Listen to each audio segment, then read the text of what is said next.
Welcome back to Equity Mates Investing, the podcast where we explore what's possible in the world of investing. If you've just joined us for the first time, a huge welcome. My name is Bryce, and today we're unpacking our 7 biggest takeaways from Warren Buffett's latest shareholder letter. We're answering a community question about share registries, and we're looking at one of the most anticipated IPOs of the year. To chat through it all, as always, I'm joined by my equity buddy, Ren. How are you going? I'm very good, Bryce. Very excited for this episode. I'm sure we'll all clean it up in post, but a few stumbles as you got through your introduction there. So hopefully we lift from here. It's all downhill from here? Uphill. Well, downhill isn't it? Easier, yeah. but worse. But it's getting, well, anyway, whatever way you look at it. So we're back for another episode, a lot to cover. But as always, Bryce, as we kick things off, it's important to remind everyone. This is not financial advice. That's right. While we are licensed, we're not aware of your personal financial circumstances. Any information on this show is for entertainment and education purposes. Any advice is general. But Ren, with that said, let's crack on for News and markets. Nice. And there is no bigger news. Once a year, Warren Buffett releases his annual shareholder letter. For people who aren't familiar with Warren Buffett, history's greatest investor, the 4 this year, I think. He actually said in an interview with CNBC recently he wants to be the oldest person ever. Actually? Full credit. Wow. Don't we all?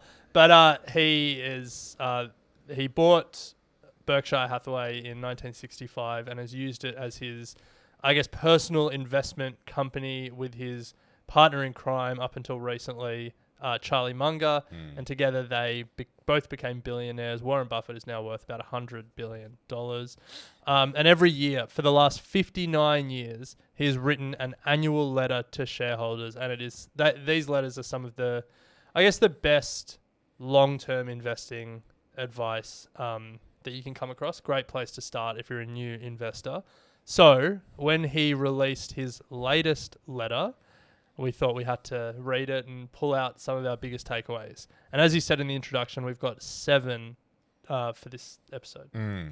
First one without Charlie by his side, which is sad.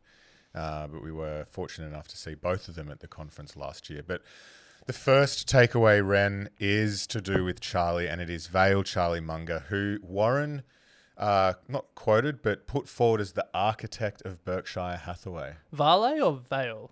Just don't want you to get some mean DMs. Vale Charlie Munger, who, in his letter said was the architect of Berkshire Hathaway, and the one that really encouraged him to move beyond looking for deep value stocks and start thinking about buying reasonable companies at great companies at fair prices. Yeah. The second big takeaway that we had from the letter is Buffett still hates GAAP accounting standards. Now, this was a change to accounting standards maybe about 5 years ago that made companies, when they report their numbers, factor in the changes in values of investments into their profit and loss. So very simply, let's say that Equity Mates is running the business and, we make money from ads and we pay our staff and ourselves, and then at the end of the year we have a profit. But let's say we actually took some money that we had and invested a heap in the stock market as well. Now the movement in the value of those investments also counts to whether we were profitable or not. Which is a bit ridiculous in my view. Yeah, there's certainly reasons for it. Let's not get into it now. But for Buffett, he sees it as absolutely ridiculous. And the reason is they have hundreds and billions of dollars of investments. And the movements in the share prices of those investments now cloud the actual operating earnings of the businesses that they own 100% of, their railways and their energy business and stuff like that. So he lays it out in the letter. According to GAAP accounting standards, the last 3 years of profit, $90 billion in profit, $23 billion loss, $96 billion in profit. And that loss was in 2022, and we know what happened with the markets there. Yeah. Right. So wild swings in profit and loss.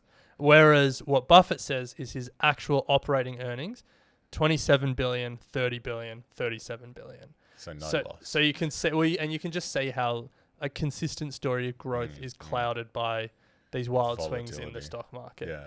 So takeaway number 2, he hates GAAP accounting standards. For people who are investing in the States, something to be mindful of. Number 3, another year, another smaller opportunity set as Berkshire gets bigger. The number of investments that could truly move the needle gets smaller, which makes the likelihood of another truly transformative acquisition less likely. This is something that both of them spoke about when we were in Omaha last year.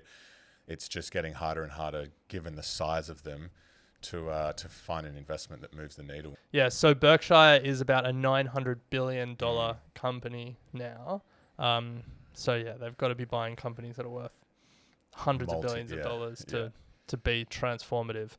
That leads to number 4. Now, Buffett over the years has loved, I guess, taking a swing at some of his peers in the finance industry. And our 4th takeaway is Buffett writes about the true incentive of Wall Street.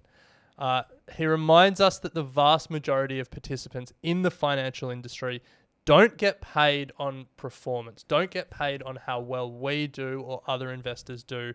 They get paid on activity. Brokers make money the more people trade. Investment banks make money the more capital raisings and new listings there are. Exchanges like the ASX make money the more trading there is. They don't really care about overall performance. They don't care how you're going as an investor. They just care that there's activity. They care that you're trading. So that's a reminder to, I guess, shut out the noise. And as Buffett says, the casino now resides in many homes and daily tempts the occupants. So resist that temptation. Don't be active for activity's sake. Love that. Number 5, Berkshire is built to last. Berkshire currently has $168 billion in cash and short-term treasuries on its balance sheet. And Buffett has taken an incredibly conservative approach to Berkshire's financial position. And as we said in point 3, can't find a lot of great deals to actually put that cash to work. So a huge stockpile, but a company that is built to last. Now, number 6, the scorecard. So looking at Berkshire's actual business performance, overall, it keeps growing. It may not be able to find any transformative acquisitions, but it is growing organically. 2022, $30.9 billion in operating earnings. 2023, $37.4 billion in operating earnings. That's a 21% increase year over year. Now, that's not the stock market investments. That's the companies that they own fully. So then there's also growth in their stock market investments on top of that. So it's a pretty incredible business vehicle. It just may not change a lot in the years to come, if that makes sense. Yeah. And then finally, he speaks about his track record. Each year, Buffett includes the historic return of Berkshire Hathaway versus the S&P 500 with dividends reinvested. Now, the S&P 500 with dividends has averaged 10.2% since 1965, and which is everything we speak about on the show. Average market return, 10%. Can't complain with that. However, Berkshire has averaged a whopping 19.8% across the same period. So more than double what the S&P 500... almost double what the S&P 500 has returned. So since 1965, that is a 30,000% return for the S&P 500 compared to 4.4 million% for Berkshire. Now that is a demonstration of the power of compounding. You hear that difference, 19.8% compared to 10.2%, and you're like, okay, that's a meaningful difference, but how much can that really be over time? Well, that is, over time, that compounds into a 30,000% return, not bad, or a 4.4 million% return. Just that consistent outperformance year after year adds up. Oh my goodness. Wow. So they were our 7 takeaways. If you want to read the full letter, you can. We'll include the link in the show notes. Nice. On the Berkshire website, you can read all the letters going back to 1965. Love it. Have you done that? I've read enough. Yeah, There's some good books that compile them. Yeah, the Snowball was probably one that I'd start with. But there's so many. Yeah. All right, well, let's leave it there, Ren. Next up, we've got a question from our community. All right, Ren, let's hit it. Let's ask the community. Hey, Equity Mate. I just had a question. Hey, Bryce, friend. I've got a question. Questions. Answered. Nice. Well, we love getting community questions in. If you want to submit a question to be answered on the show or in our emails, hit us up at equitymates.com/contact. And this week, our question comes in from Andrew. Hi guys, Andrew from Adelaide here. Just a question around ComputerShare and any other similar platforms. I've received letters asking me to log in and renew tax residency, and it's asked for SRN and HIN numbers, which is all a bit confusing. I've tried logging in and I don't really know the best way to go about it. So any advice you could give someone like me and newer investors on how to best access and set up those sorts of platforms? Cheers, guys. Nice. Thanks for the question, Andrew. A timely one as well, because we've had a lot of questions in the Facebook community around HIN, SRNs, chess, sponsored registries. So all right. Well, now that you've use this as a bit of, now that you've said all those acronyms, you have to define all those acronyms. I will. In your answer. I will in time. Okay. Yeah. I think the first place to start is where everyone who starts their journey starts, which is with a broker. So the broker is where you obviously buy and sell your shares. The second component to that are share registries. They operate in the background. They're organizations that are set up to manage the list of shareholders on behalf of companies. So BHP, CBA, they all have shareholders on the registry, and these companies operate by managing those. And they also track who owns what. There are three main ones: ComputerShare, Boardroom, and Link Market Services. Now, it is important to caveat that there are a number of online brokers who are not chess sponsored, and we'll get to that in a moment. And so you won't receive any letters or correspondence from the share registries, because all of that is managed by the broker. They are the HIN. Yeah, they get the letters. They get the letters, yeah, on your behalf. So if you're sitting there going, I haven't received any correspondence, I don't know what Andrew's talking about, it may be because you're with the likes of Superhero or other brokers that are custodian. So the next part is what to do when you get correspondence from these share registries, because it can get confusing. What you need to do is follow the instructions on the letter, and you will likely get one when you buy a stock for the first time. So let's say you go through Stake and you buy ComSec, you'll receive a letter from the share registry saying you need to go in and register your account details. Definitely do that. Once you have done that, you can then see all of the positions in your portfolio. The reason you want to do this is because share registries are where you update all of your personal contact information, and more importantly, where you give instructions on what you want done with your dividends. It is important to note this is not done through your broker.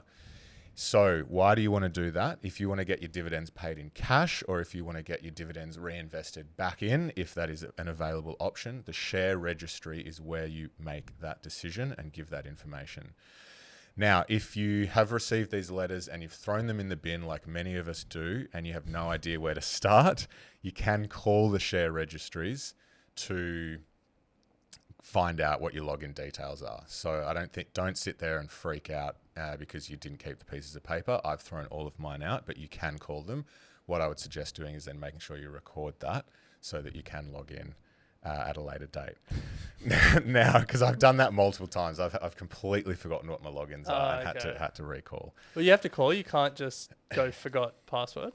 No, or you forget your no. So in true style to all of this, everything is done in paper form. So their security is generally pretty tight. Right. You need to give them a call. They can't then give you anything over the phone. They have to then send out a letter. A letter. Can you opt for your communications to be via email? Good question. I don't think so. I've read that you can, but that's done through the broker to make things more confusing. Yeah, I've read that you can through ComputerShare. They've got a website where it says you can, but every time I try and turn the letters off, they just keep coming. Nice. I think Stake allows you to turn. I tried letters that. Off. Letters keep coming. Oh, really? Okay, we'll have to bring it up with them. So, so don't freak out if you don't have the paperwork. You can do it. Now, to hit some acronyms that you'll often see when trying to log in to these platforms or on paperwork that you receive from the share registries. The two main ones are HIN and SRN, and they will likely be in the same box. A HIN is your holder identification number. Now, this is given to you when you sign up to a broker. It is issued by the ASX, and it allows the broker to connect you with the stocks you own and the CHESS sponsor system, or the way that the ASX register who is buying what. So the HIN is your number. It is holder identification number. It is separate to an SRN, which is a security holder reference number. That is a number that is given to every single shareholding that is out there. And the slight nuance here is that you'll only get an SRN when you are issued stocks outside of buying it through a broker. Now, you might think, well, when does that happen? When I used to work at Woolworths, for example, I was given an employee share scheme, and I was given stock in Woolworths. I didn't buy that through a broker. It was issued by by Woolworths and straight into my share registry. So that's when you're given an SRN. If you get stocks through IPOs or off market, that's also when you're given an SRN. So in most cases, you will have a HIN if your broker is CHESS sponsored. A lot of jargon there, a lot of chit chat. The long story is... All right, let's answer the question. What do we actually need to do? The long and the short of it, Ren, is if your broker is a custodial model, you don't need to worry about it because you're not going to need to do any of this. Yeah. It does mean you don't have control over what to do with the dividends. It'll all be paid in cash into your brokerage account. Yeah. If you don't have the paperwork and you're worried you don't have your logins, give your share registries a call. How do you find out who your share registries are? Google your company name and share registry, and the company will have information on their website as to who it is. Then call them and find out your information, log in, and save your login details. End of story. And one other thing, all the ETF providers also have a Yes, share registries. So Correct. everything that you've just said also applies to any ASX listed security. Yes. Yeah. ETFs, listed investment companies, Yeah. individual companies. And the three important reasons to do this: A, you want to put your tax details in so that any dividends that you are paid, it's treated effectively, tax effectively, i.e. you're not withholding tax. Forced saving. Forced savings. And B, update your details so that if you're moving houses or whatever, the paperwork's going to the right place. You said 3 reasons. The third reason was, dividend reinvestment plans. Nice.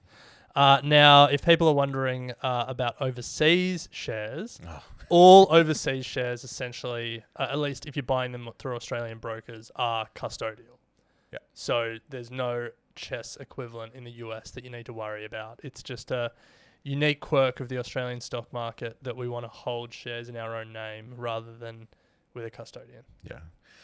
Well, I hope that answers the question, Andrew, and everyone in the Facebook community also thinking about what the deal is with share registries. If you'd like to ask us a question, hit us up at equitymates.com/contact and leave us a voice message or an email. But Ren, after the break, we're going to be turning our attention to one of the most anticipated IPOs of the year. We'll be right back. Welcome back to Equity Mates. We've covered off Warren Buffett's annual shareholder letter and share registries, but now, Ren, as we've alluded to, one of the biggest IPOs, almost anticipated IPOs, not only of this year, but I would say probably the last 5. It's been brought up as this company could be IPOing.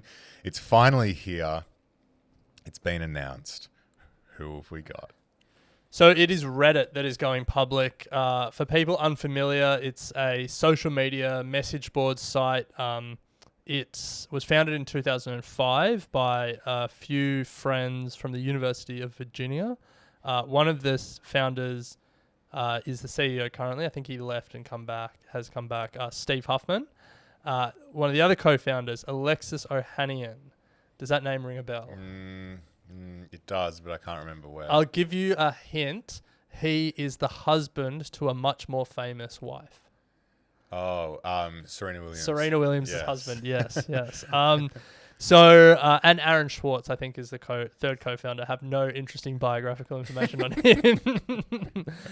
So the message board site, founded in 2005, is now going public. And we know they're going public because they filed their S1 with the SEC over in the US. And the S1 is essentially a detailed listing of their financial performance, where they've come as a business, where they want to go, risks, all of that.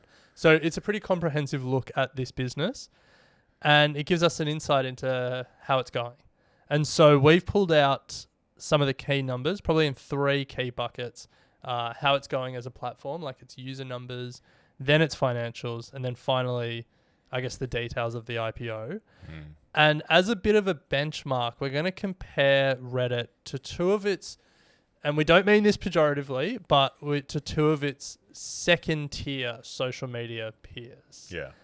So there's probably not much benefit comparing it to a TikTok or an Instagram or a Facebook even. We've pulled out Snapchat and Pinterest as 2 peers that we're going to compare it to. Which is fair enough. I just don't see it as a social media comparison. In Reddit? Yeah. What do you see it as? I don't know. Like I know it is, but it's kind of like it's a website. It's a website to, like, where people I know it's social media, but like you know what I mean. It's like I don't think there is a web equivalent. Well, yeah. Like anyway.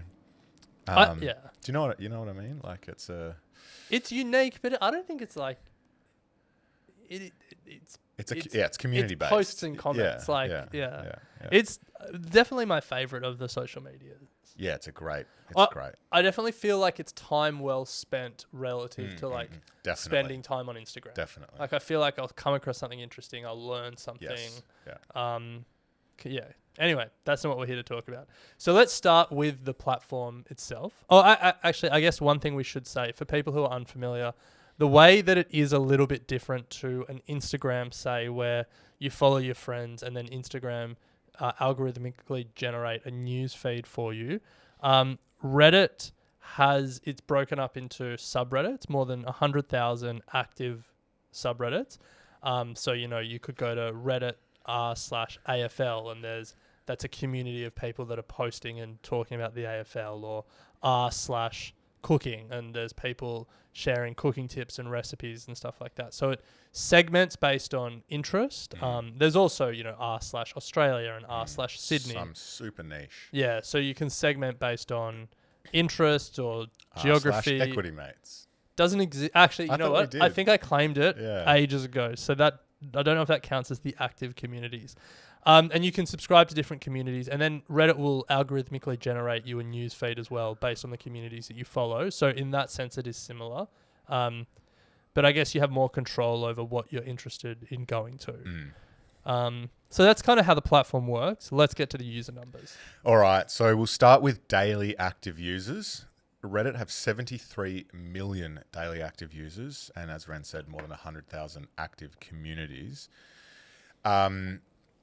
Not every company splits out their daily active users. So Pinterest, for example, they report MAU, monthly active users. Snapchat, they do report daily, and they have 414 million daily active users. Yes. That is huge. Yeah. So what, like a fifth the size of Snapchat? Yeah. In daily active users. It's phenomenal. But let's turn to monthly active users. Now, Reddit didn't report monthly active users in its S1 filing, but an estimate we found have Reddit's monthly active users at 1.02 billion in 2023. For comparison, Snapchat just crossed 800 million monthly active users, and Pinterest reported 498 million monthly active users. So on estimate base, Reddit is bigger than both of those, 1.2 billion. What's interesting is the difference in the 73 million daily and 1.2 billion monthly. Yeah, so that ratio of daily active users to monthly active users, Snapchat, 414 million daily, 800 million monthly, which means more than half of their monthly active users are using the product every day. That is a highly engaged user base that are just like constantly on it. Whereas Reddit, their ratio, 73 million daily active, a billion monthly active. So that's 7% of monthly actives are daily active users. It's just a different user behavior. Like they've got a bigger user base, but they don't have as many power users. Yeah. Well, I mean, often you'll do a Google search and one of the results will be a Reddit thread if you're asking a question, for example. So you might not be a Reddit user, but you might just click on that and you'll be one of those 1 billion monthly actives. Here's a life hack for people. If you ever want real product reviews, Yes. type in the product you're searching, like Dyson vacuum cleaner or whatever, Reddit in Google, and read the Reddit threads. Same with travel. Oh, yeah? Yeah. Anywhere you're going, hotels, places to visit. Yeah. You Yeah. just you clear out a lot of the, sponsored content Yeah. or, all that stuff. So, yeah. Anyway, that's not what we're here to talk about. Let's talk about the financials. So that's the numbers, the financials, and how it compares. So in its prospectus, Reddit said revenue in 2023 was 804 million, up about 21% from 666 million a year earlier. Now that compares to revenue for Snap of 4.6 billion and Pinterest of just over 3 billion. So nowhere near as large as those two. Reddit obviously have not trouble, but for the size of their user base, there's some opportunity there to monetize. Yeah, you could argue they're under-monetized. Yeah. Reddit users certainly wouldn't. But let's turn to profit because that's what really matters. So the company Reddit lost 90 million in 2023. The year before, they lost 158 million. So they're not profitable. That's a starting point. But you know what, Bryce? Neither are their social media peers. Snap 2023 lost 1.32 billion and Pinterest lost 36 million. So they're all losing money. Pinterest is relatively break even. Well, no, that is a comment on. That's a sign of the times. Losing $36 million a year. It's flat. Wow, 36 on 3 billion. If you lose $36 million every year, at some point you're going to have to go to capital markets and raise it. If you lose 1.32 billion every year, you feel like that's going to be a lot quicker. But I'm saying I know it's what not you mean. flat. It's not yet. Yeah. But yeah, comparatively. Comparatively.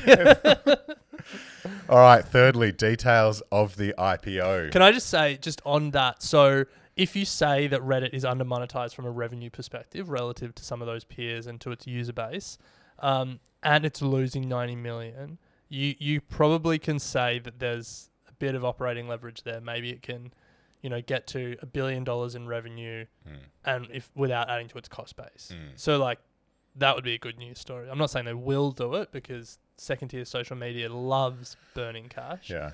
But where you compare that to Snap, where on a engaged but not as large total user base, they're already doing 4.6 billion in revenue, and they're still losing over $1 billion. They've got to move the needle more. Yeah. All right. Well, the details of the IPO. So Reddit's bankers are seeking a valuation of about $5 billion. That is roughly half of the $10 billion valuation that the company fetched in a 2021 private financing round. Now, 2021 was the peak of the bull market. So they're doing a bit of a down round, so to speak. To put that in comparison, Snap's valuation is $18 billion and Pinterest is $24.5 billion. Wow. Yeah, so I was surprised by that. It's you compare those three, the user numbers we've just spoken about. Yeah. Less users. Yeah, it's higher market cap. Yeah, it's interesting that it's such a lower valuation that they're seeking. Now Reddit is really powered by its users. All these subreddits that we're talking about are moderated by volunteers that aren't paid, and they just do it for the love of it. They're trying to cut these big power users into the IPO and give them an ownership stake in the company. They've said they would reserve a chunk of shares at the IPO price for 75,000 of the company's most prolific users. So interesting. Based on daily active users of about 73 million. What's that? That's good. Get everyone on the journey. 0.1%. Top 0.1% of users. I like this idea. I think it'll, if you're getting the top, whatever it was, percentage of users, active shareholders, they're only going to say positive things about it in the community. And we know based on, what was that movie we saw? Where they pushed up the price of GameStop on Reddit. Dumb Money. Dumb Money, yeah. Maybe they'll be hoping for something similar. Maybe. So that's some of the key learnings from the Reddit S1. Now, things can move pretty quickly. I wouldn't be surprised if in the next few weeks Reddit is listed. What they're doing now is they're doing a big roadshow with a lot of institutional investors and trying to get subscription for the IPO, and then they can list pretty quickly after that. So watch this space. It'll be an interesting one to see. particularly interesting because Reddit is now going to be seen as a little bit of a test case, a little bit of a bellwether for is the IPO window open? And what that means is there are times when a lot of companies go public because investors are excited, they're feeling positive about the future, and they're willing to buy into IPOs and buy once a company lists. And there are times when the window is shut and no one is subscribing to IPOs, and if you do list, your share price might fall once it lists. The IPO window has been shut for a little while because people, the interest rate and inflation story, sentiment's been pretty negative.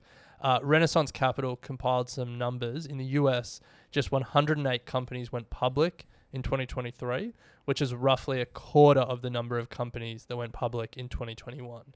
So 2021, the bull market was on, the IPO window was open, over 400 companies went public. Last year, it was just over 100 companies.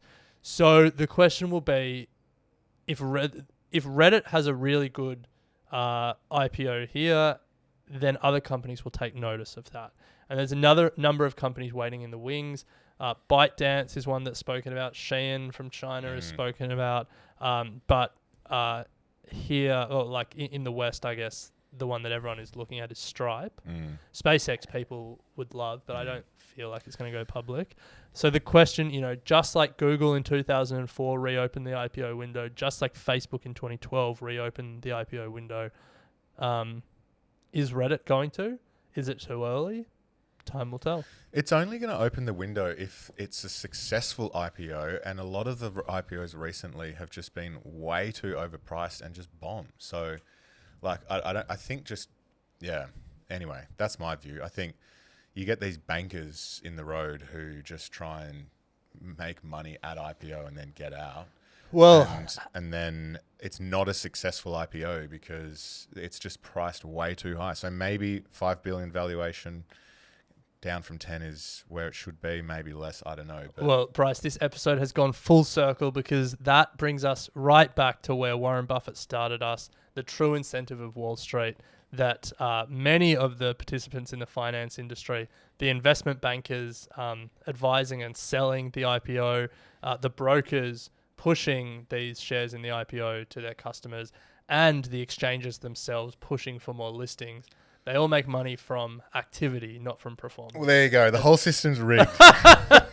No, you've got to go in with you can make money if you think and do the work and don't get caught up in the noise. No, that's it. But that really does bring us full circle, and that's probably a great place to leave it. Love it. If you'd love to come onto the show, if you have a question for us, if you have a question for our advisors, if you want to submit to Pimp My Portfolio or any of the other segments, hit us up at equitymates.com/contact. Otherwise, Ren, we'll pick it up next episode. Sounds good.